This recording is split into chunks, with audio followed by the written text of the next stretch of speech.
The debate raged all weekend over a bill supporters said carried the same level of historic significance as Social Security and the Civil Rights Act. Critics agreed. The speakers to my left are correct. This is history. Today marks a major turning point in American history. This is really not a debate about prices, coverage, or choosing doctors. This is ultimately about what kind of country we are going to be in the 21st century.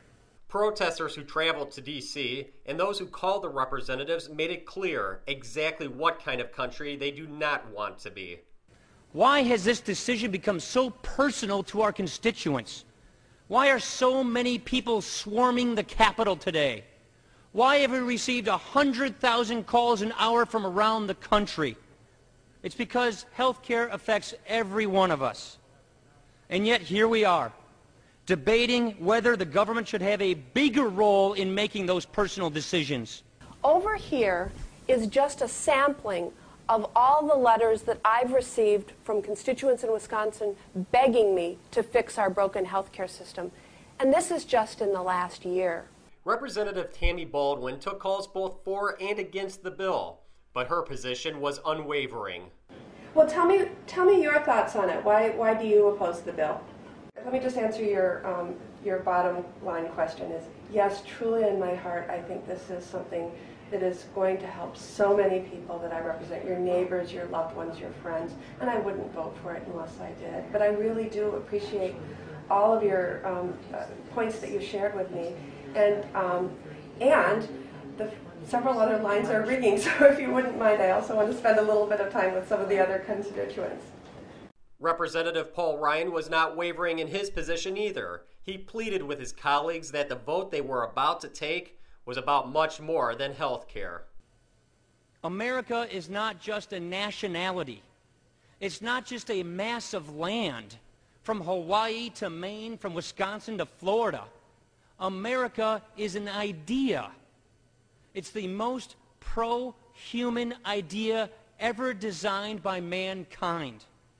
Our founders got it right when they wrote in the Declaration of Independence that our rights come from nature and nature's God, not from government. Should we now subscribe to an ideology where government creates rights, is solely responsible for delivering these artificial rights, and then systematically rations these rights? Do we believe that the goal of government is to promote equal opportunity for all Americans to make the most of their lives? Or do we now believe that government's role is to equalize the results of people's lives?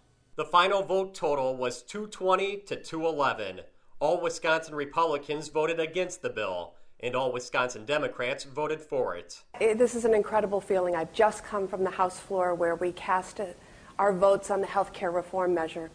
And as I looked across the well of the House, I saw so many of my colleagues tearing up because I think, like me, they sensed the moment, the history of this vote, the history of this moment. And I also was remembering a whole lot of other faces, the faces of people I represent who've come up to me over the years, often also in tears, telling me, confiding in me about their own experiences in our broken healthcare system.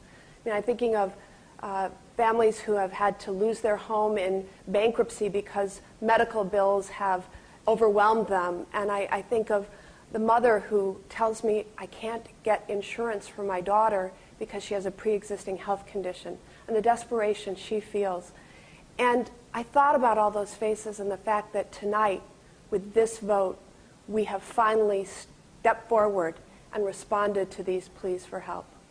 The philosophy advanced on this floor by this majority today is so paternalistic and so arrogant. It's condescending, and it tramples upon the principles that have made America so exceptional. My friends, we are fast approaching a tipping point where more Americans depend upon the federal government than upon themselves for their livelihoods. A point where we, the American people, trade in our commitment and our concern for our individual liberties in exchange for government benefits and dependencies. For the MacIver Institute, I'm Bill Osmolsky.